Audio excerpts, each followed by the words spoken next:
Hello friends, a very good morning to everyone. तो कैसे हो आप सब लोग और कैसी चल रही है आप लोगों की स्टडी। तो मैंने ना 4:45 के अप्रॉक्स मैंने अपना अलार्म लगाया हुआ था, लेकिन उससे पहले ही मेरी नींद अपने आप टूट गई थी। तो मैं बाहर का भी आपको व्यू दिखा देती हूँ। तो उसके बाद मैं आ गई थी अपनी स्टडी करने के लिए फ्रेश होके अपनी मॉर्निंग टी लेके।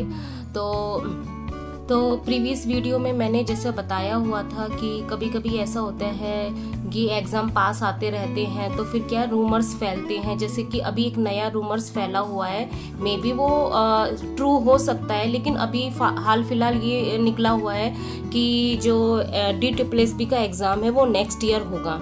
अब सितंबर अक्टूबर में नहीं, नेक्स्ट ईयर होगा, क्योंकि ऐसा माना जा रहा है कि अभी KBS की, NVS की, इनकी भर्तियां निकलने वाली है और DSSB वो जो है उनकी इतनी सारी एग्ज़ाम है तो वो बैलेंस नहीं कर पा रहा TGT वालों के लिए एग्ज़ाम को कंडक्ट करवाने के लिए।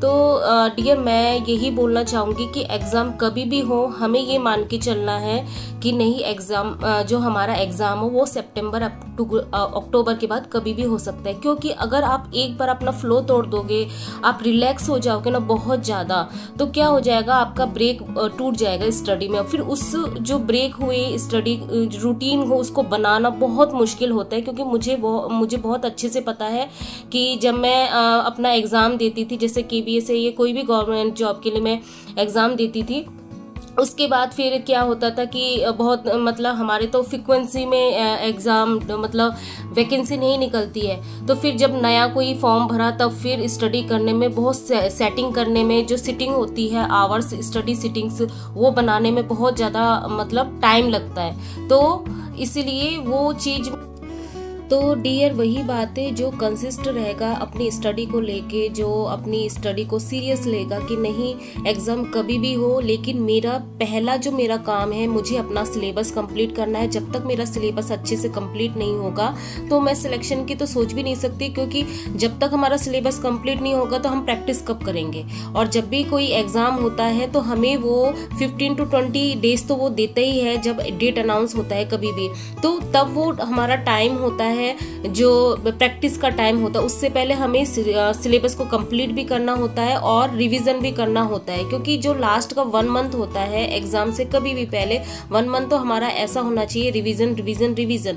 उसके बाद प्रैक्टिस करनी चाहिए। जब हम प्रैक्टिस के टाइम पे भी हमें क्या करना चाहिए, जब एनालिसिस करते उसके बाद भी हमें रिवीजन करना चाहिए कि जिस पोर्शन में हमारे नेगेटिव मार्क्स आए हैं, ठीक है। और मैं आपको एक बात और ये बता देती हूँ कि ये हमारे लिए इस बार का सबसे गोल्डन चांस इसलिए भी है क्योंकि ऐसा बोला जा रहा है कि KBS की भर्ती जल्द ही निकलने वाली है, NBS से भी पहले। क्योंकि मैंने आपको एक बार बताया हुआ था कि NBS की जो भर्ती है वो 15 जुलाई को निकलने वाली है, लेकिन वो अभी तक नहीं निकली है।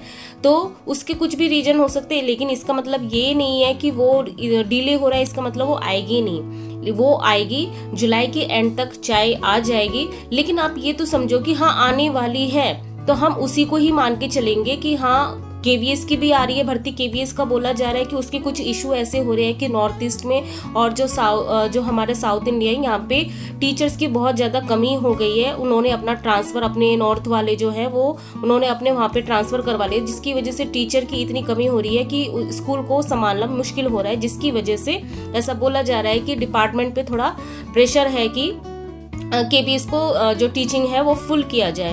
तो पोस्टेज तो ज़्यादा नहीं होंगी, लेकिन हाँ एग्ज़ाम होने वाले हैं, उसके फॉर्म निकलने वाले हैं। और आपको पता ही है KBS वो डिले नहीं करता है एग्ज़ाम। वो अगर फॉर्म फिल करेगा तो उसके 2 से 2.5 महीने के बीच में उसका एग्ज़ाम हो जाता है। अब आप ये सोचिए 2 से 2.5 महीने में अगर आप फॉर्म के हिसाब से देखेंगे और उस समय तैयारी करोगे तो आप कैसे क्वालिफाई कर पाओगे एग्ज़ाम को? नहीं कर पाओगे, क्योंकि कॉम्पिटिशन अब बहुत ज़्यादा, वो पहले के ज़माने के जैसे नहीं है कि आप अब अच्छे स्टूडेंट हैं तो आपने अच्छे से अपने सिलेबस को समझ लिया, कर लिया।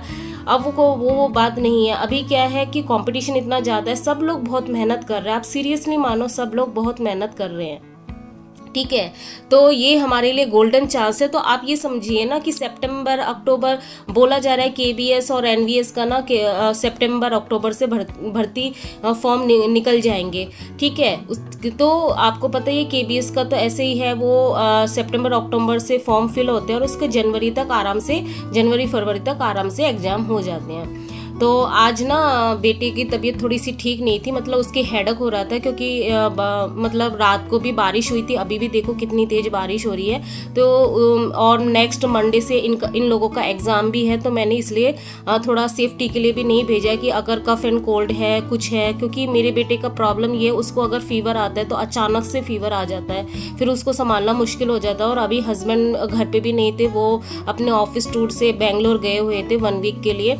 तो मुझे स्कूटी भी चलानी नहीं आती कि मैं उसको लेने भी जाऊँ, अगर कुछ बाई चांस कुछ फीवर अचानक से हो जाता है, कुछ हो जाता है, तो इसलिए मैंने उसको सेफ्टी के लिए भेजा भी नहीं। तो वो आज दिन भर घर में ही था, तो मैंने अपने आप से उसको जो है नेक्स्ट मंडे से एग्ज़ाम है तो उसको स्टडी के लिए, एग्ज़ाम के लिए बोला हुआ था कि तुम अपना स्टडी करो।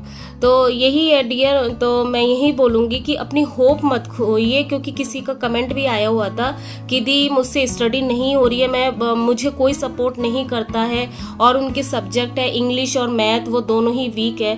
तो आप अगर किसी भी स्टूडेंट का जो एवरेज स्टूडेंट है, क्योंकि बहुत सारे टॉपर ऐसे हुए हैं जो एवरेज स्टूडेंट ही थे, और वो स्टार्टिंग में जब वो उन्होंने प्रिपरेशन स्टार्ट की थी उनका भी सेम ऐसे ही था, कोई ना कोई सब्जेक्ट उनका वीक था। ठीक है, जैसे मैं अगर साइंस बैकग्राउंड से हूँ तो मेरा जो जीएस पोर्शन है वो कमज़ोर है, वीक है, और इंग्लिश है वो सबका ही वो वीक रहता है, क्योंकि उसमें वोकैब पोर्शन ऐसा होता है, नॉर्मली हम इतनी ना तो इंग्लिश यूज़ करते हैं, ना इतनी वोकैब हम डे टू डे लाइफ में यूज़ करते हैं, तो सबका ही वीक होता है। लेकिन हमें क्या है, एक स्ट्रैटेजी बना के कंटिन्यूटी से स्टडी करनी पड़ती है, तभी जाके धीरे धीरे ये सारी चीज़ें हमें याद होती है, और याद जब भी हम भूलते हैं तभी हमें रिविज़न करते हुए रहना चाहिए। इसका एक ही तरीका है याद करने का कि जब भी हम भूलते तभी रिवीजन करना चाहिए। इसलिए आपने मेरे ब्लॉग में कई बार सुना होगा कि मेरी वीकनेस है कि मैं भूलती हूँ, इसी वजह से मैं रिवीजन करती हूँ बार बार। तो आपको भी ऐसा करना है, आपको भी डरना नहीं है। आप ये सोचो, मेरा वीडियो जो है मैंने जब से YouTube स्टार्ट किया, आप तब से अभी तक देखो कि मेरा जो मैं बोलूँगी मेरा 50% तक ही सिलेबस कंप्लीट हुआ है मेरे जनरल पार्ट में। तो इतनी दिन मेहनत करने के बाद भी अब तक इतना ही हो, क्योंकि मैं आगे इसलिए नहीं बढ़ पा रही हूँ या बढ़ना नहीं चाह रही कि पहले का अगर रिवीजन मेरा अच्छे से नहीं हुआ तो आगे बढ़ के कोई भी फ़ायदा नहीं है, मेरा टाइम वेस्ट ही होगा। ठीक है, तो जब भी आपको ऐसा लगे कि माइंड में गलत थॉट्स आ रहे, नेगेटिव थॉट्स आ रहे, तो इसका एक ही रीज़न है कि आपके अंदर कॉन्फिडेंस नहीं है, और कॉन्फिडेंस आएगा हमारी प्रैक्टिस से। तो प्रैक्टिस आएगी आपके रिवीजन से, क्योंकि रिवीजन आप जब जितनी बार रिवीजन करते हो आपके मन में आते हैं ये तो मैं पढ़ चुकी हूँ, और जब आप टेस्ट लगाते हो आपके मार्क्स अच्छे आते हैं। तो सिंपल सा लॉजिक यही है कि एक एस्पिरेंट की लाइफ तो ऐसी ही होती है, उसको फिक्स एक रूटीन को फॉलो करना पड़ता है, उसको मल्टीपल टाइम्स रिवीजन करना पड़ता है, उसको टेक्स्ट देने पड़ते हैं, और कोई तरीका नहीं है किसी भी एग्ज़ाम को क्वालिफाई करने का। तो यही था आज का दिन।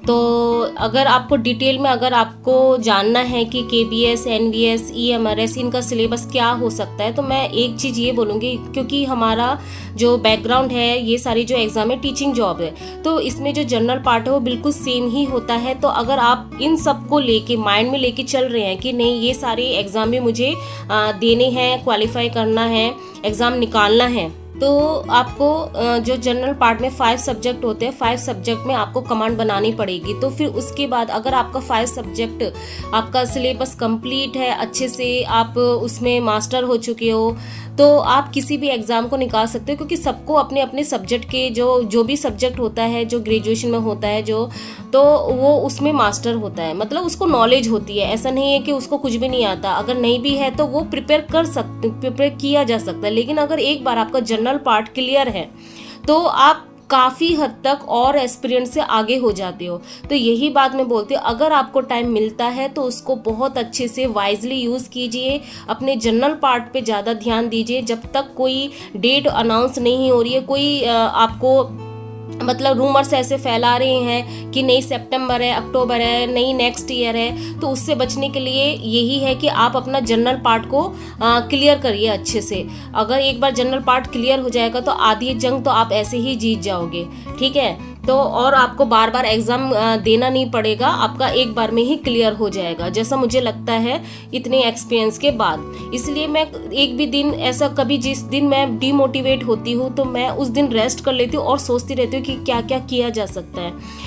ऐसा नहीं है कि मैं थकती नहीं हूँ, मैं भी थकती हूँ, मुझे भी डीमोटिवेट होता है, तो मैं खुद से क्वेश्चन करती हूँ कि क्या मुझे क्या कमी रहेगी, क्या है जिससे मैं स्टडी को इंटरेस्टिंग बना सकती हूँ, क्योंकि हम ह्यूमन हैं, हम रोबोट नहीं है कि हमारे अंदर कोई फीलिंग नहीं होती है, सबके अंदर फीलिंग है।